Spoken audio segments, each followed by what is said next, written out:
For today's lesson, lesson 2, dito na tayo sa consonants or jaum. Again, jaum. Okay, meron silang parang simple consonants.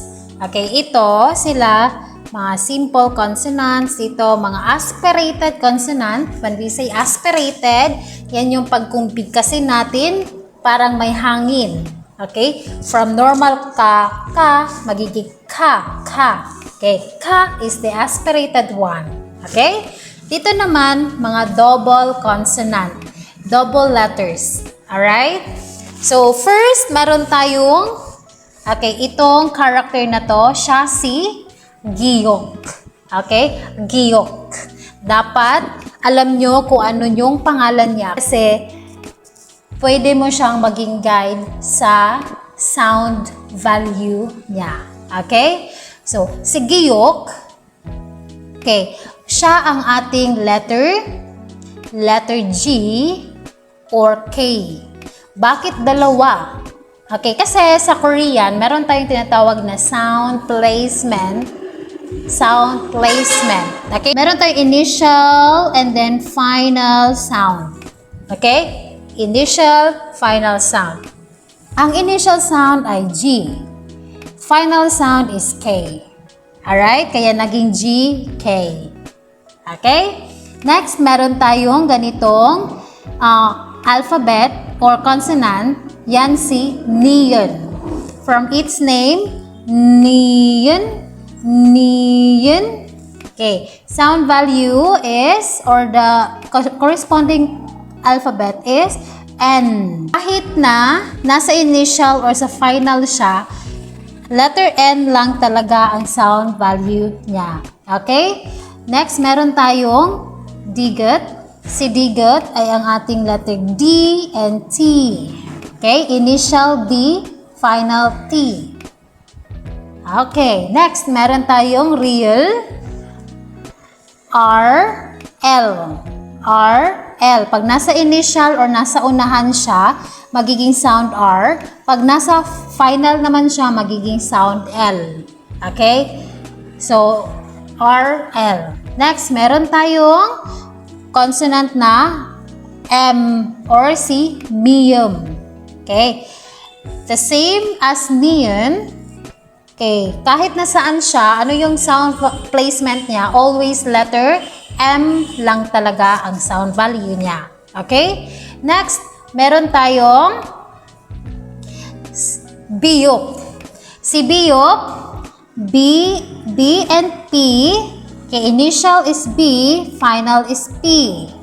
Okay, BP. Next, meron tayong shiyut. Shiyut naman, siya ang ating letter S and letter T. Magiging letter S siya pag nasa initial or siya yung pinakaunang alphabet or consonant, and then magiging T sound naman kung siya ang final consonant. Okay? So dito maiiba talaga ang sound value depending sa sound placement ng isang consonant. Okay? Dapat alam natin yung sound placement as well as the sound value. Okay?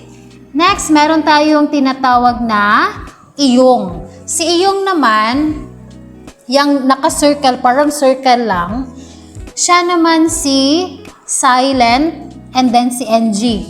Pag nasa unahan siya, okay, pag siya ang initial, silent, as in walang sound, ang babasahin lang natin ay ang vowel. Okay? And then, pag siya naman ang patchim or the final consonant, sound value is NG. Ano ba ang sound ng NG? Okay? Like for example, ang, mang, ganyan. Okay? Next, meron tayong jiyut. Jiyut naman ay letter J sa initial, T sa final. Okay? So, these are the simple, mga simple lang ang mga consonant. Okay? Next, meron tayong aspirated or yung mga consonant na pagbigkasin merong hangin. Okay? So, una, meron tayong tinatawag na kiyok. Kiyok. Okay, can you guess ano yung sound value niya? Okay. From its name na Kiyok. Okay. Letter K lang talaga siya. Kahit na sa anong placement siya. Letter K ang kanyang sound. Pero may hangin na. Okay. Ganito, ano ang difference ng dalawa? Ni Giyok and then Kiyok. Si Giyok parang ka. Ito, ka. Again, ka. Okay? Very good. Next, meron tayong tiyut. Okay. Si tiyut naman, initial T, final T. Okay? Next, meron tayong piyup, initial P, final P. Okay? Next, meron tayong chiyut. Si chiyut naman, initial is CH, final is T. Okay? Next, meron tayong hiyut. Si hiyut ay initial H, final T. Okay? So, the same as shiyut na H, S siya dito pag nasa final T. Dito naman, pag nasa initial siya ay letter H. Pag nasa final siya ay letter T. Okay? Next. Ito naman ang mga double consonant. Okay? Double letter. The word double is sang. Diba? Si double na ganito, parang ito, si Giyok. Okay, pero dalawa na siya, double na. Kaya, sang-giyok. Okay? So, ang kanyang letter corresponding is letter K, double letter K. Next, sang-digot. Sang-digot is double T. Next, sang-biyop, double P. Next, sang-siyot, double S. And then, sang-jiyot, double J. And then, remember, huwag kalimutan kapag silang dalawa ay nasa final, magiging letter T. Okay? So, these are the consonant or the Korean consonants. If you're able to memorize all of their names, mas maganda kasi it will guide you sa kanilang sound placement and sound value. Okay?